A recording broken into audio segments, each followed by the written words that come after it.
তো আমাদের হাওড়া জেলার এই সেই মাজু স্টেশন, যেখানে ব্রিটিশ আমলে নীল চাষের ব্যাপক প্রভাব ছিল।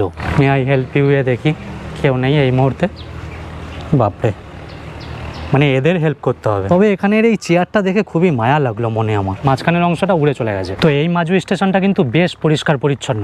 তবে এখানে শান্ত নিরিবিলি ব্যাপারটা তোমাদের শরীরের পা থেকে মাথা পর্যন্ত যত রক্ত রয়েছে সব ঠান্ডা করে দিতে বাধ্য।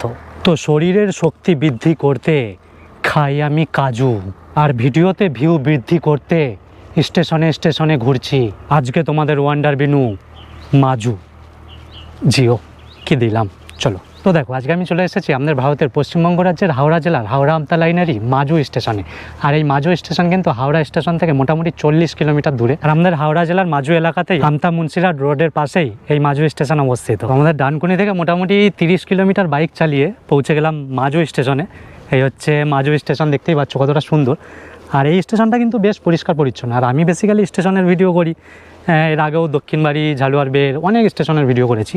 তো এই স্টেশনটা দেখছি বেশ ভালো। আর চারিপাশের পরিবেশ তো দারুণ, মানে এখন খুব সুন্দর হাওয়া দিচ্ছে আর রোদটাও কিন্তু ভালোই রয়েছে। তো 1897 সালে কিন্তু ব্রিটিশরা এখানে মাটির রেল চালু করেছিল। তো তখন কিন্তু নীল চাষও হতো এখানে। তো ব্রিটিশদের জামানায় নীল চাষ হতো, এটা আমরা অনেকে ইতিহাস বইয়ে পড়েছি। আর এখনও তার প্রভাব পাওয়া যায়। মানে এই স্টেশনের আশেপাশে কোথাও দামোদর নদী রয়েছে, তার অববাহিকায় মানে তার ধারে কাছেই সেই নীলকুঠির ধ্বংসাবশেষ এখনও কিন্তু সেখানে রয়ে গেছে। সেটা কিন্তু এখনও গেলে দেখা যাবে। এই হচ্ছে পুরো স্টেশন। আর আজকে হচ্ছে সোমবার। এবার সোমবারে কিন্তু মানে মোটামুটি 10টা থেকে 12টা ট্রেন যাতায়াত করবে এখানে। আর রোববার মানে রোববার দিনটা খুব কম ট্রেন যাতায়াত করে, মানে সারাদিনে 3টে কি 4টে ট্রেন যাতায়াত করে।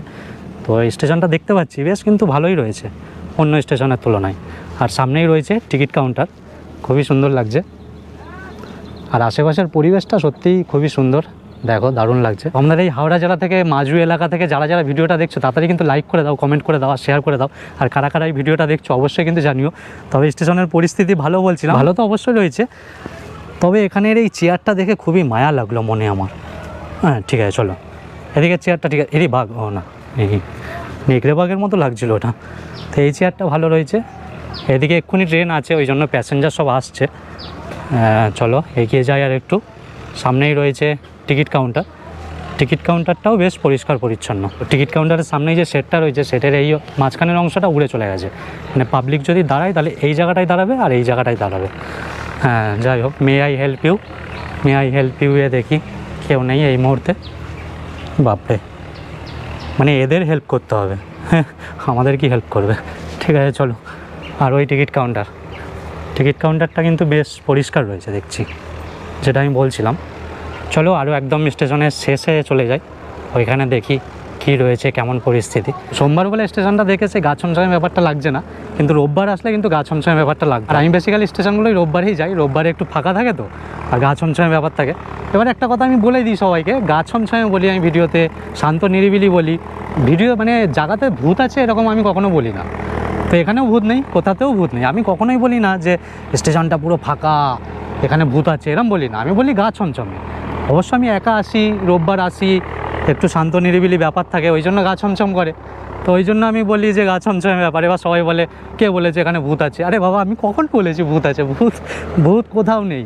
অনেক ইউটিউবার আছে যেরকম ফাঁকা স্টেশন থেকে ভূত আছে বলে দাবি করে ভিডিও ছেড়ে দেয়, কিন্তু আমি সেরকম করি না। তো তোমরা ভিডিওটা পুরোটা দেখবে, দেখে তারপরে বিচার বিবেচনা করবে যে আদৌ আমি কি বলতে চাইছি।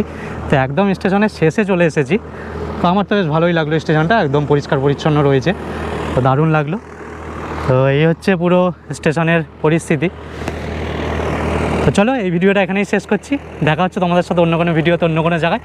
আর আমাদের এই মাজু এলাকা থেকে, হাওড়া জেলা থেকে যারা যারা ভিডিওটা দেখছো অবশ্যই কিন্তু আমাকে কমেন্ট করবে আর ভিডিওটা লাইক শেয়ার করে দেবে অবশ্যই। চলো টাটা।